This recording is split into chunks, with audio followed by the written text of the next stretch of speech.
Bon bah voilà, on est arrivé à Moscou ce matin, provenant de Saint-Pétersbourg avec un train de nuit.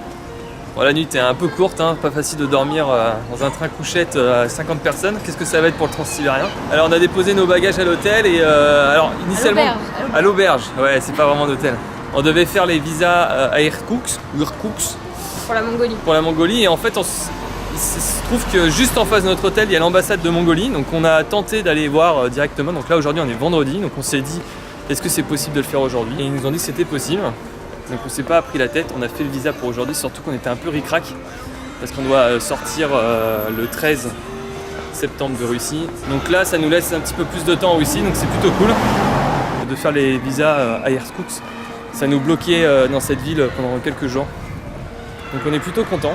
Et là on se casse se promener à Moscou et enfin visiter cette ville.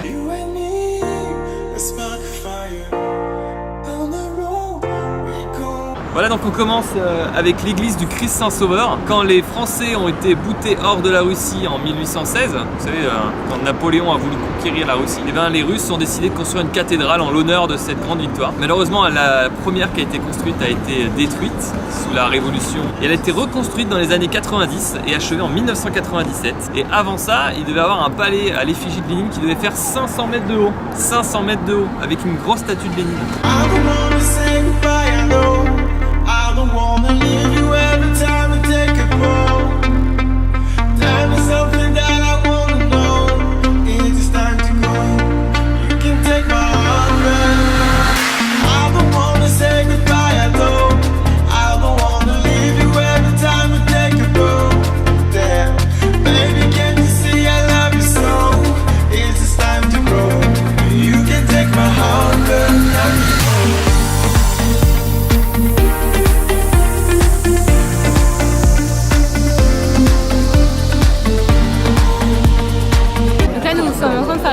Pour aller visiter le mausolée de Lénine qui est ouvert de 10h à 13h seulement. Donc il y a un peu de queue, on ne devrait pas tarder à rentrer.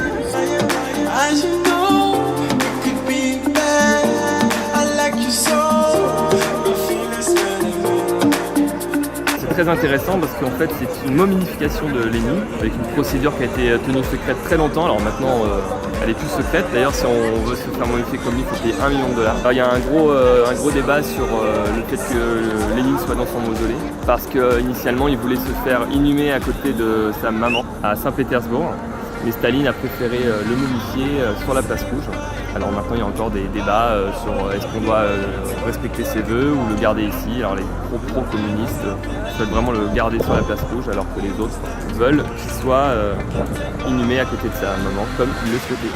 Alors on ne pourra pas vous montrer des photos de l'intérieur évidemment parce qu'il est strictement interdit de prendre des photos et des vidéos. Donc là nous nous apprêtons à visiter la célèbre cathédrale Basile de Biano. C'est la cathédrale toute colorée de la place Rouge. On va voir un petit peu ce que ça donne de l'intérieur.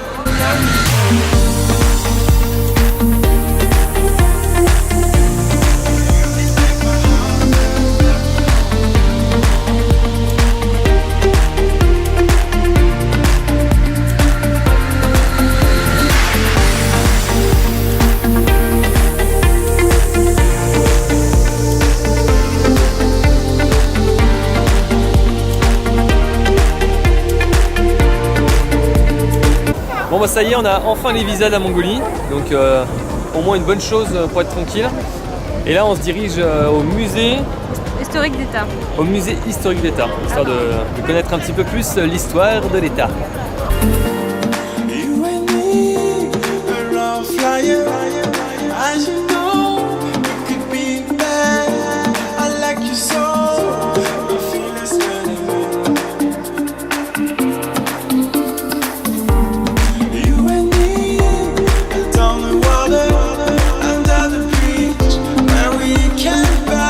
Nous apprêtons à visiter le fameux Kremlin de Moscou.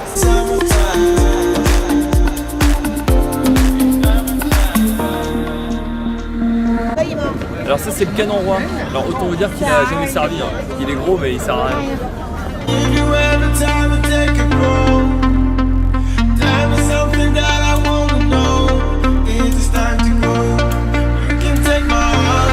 a commencé la visite du Kremlin par le Palais des Armures. On regroupe un petit peu tous les trésors de l'Empire russe à travers les siècles. des beaux carrosses, des belles armures, des belles armes. C'était fort intéressant et très beau. Donc on en a profité aussi au Kremlin pour visiter toutes les cathédrales qu'il y a à l'intérieur de la forteresse. Alors ces cathédrales et ces monuments sont tous plus beaux les uns que les autres. Malheureusement, si vous voulez les voir, il faudra venir parce qu'elles sont interdites à photographier et à filmer. Donc on ne pourra pas vous montrer les images.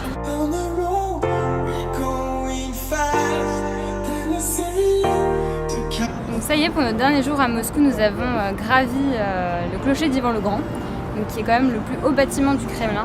Et il faut savoir qu'avant le XXe siècle, il était interdit de construire un bâtiment plus haut que celui-ci à Moscou. La vue, elle est quand même sympa.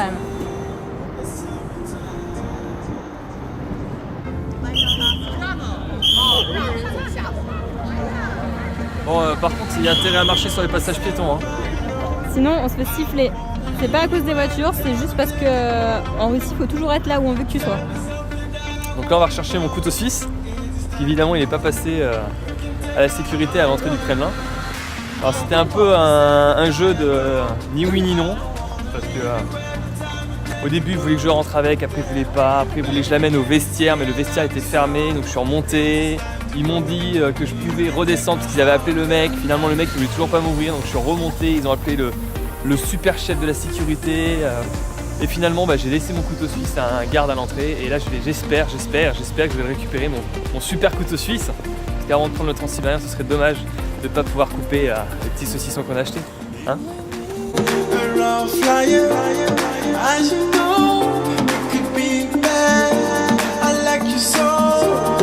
On finit par le parc Alexandrovski, qui est, pour la petite histoire, le premier parc public à Moscou. Et donc là, on se dirige vers la tombe du soldat inconnu, qui est un réel pèlerinage pour les moscovites.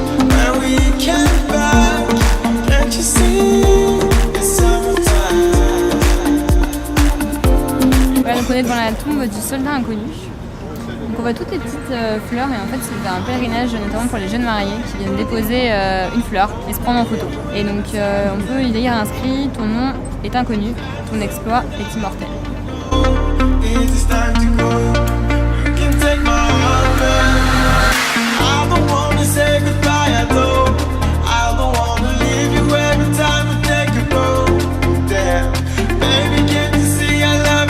Là on est au théâtre Bolchoï, donc ça aurait été sympa d'y voir un petit concert ou un petit théâtre, mais ce sera pour une prochaine fois, mais il est beau quand même.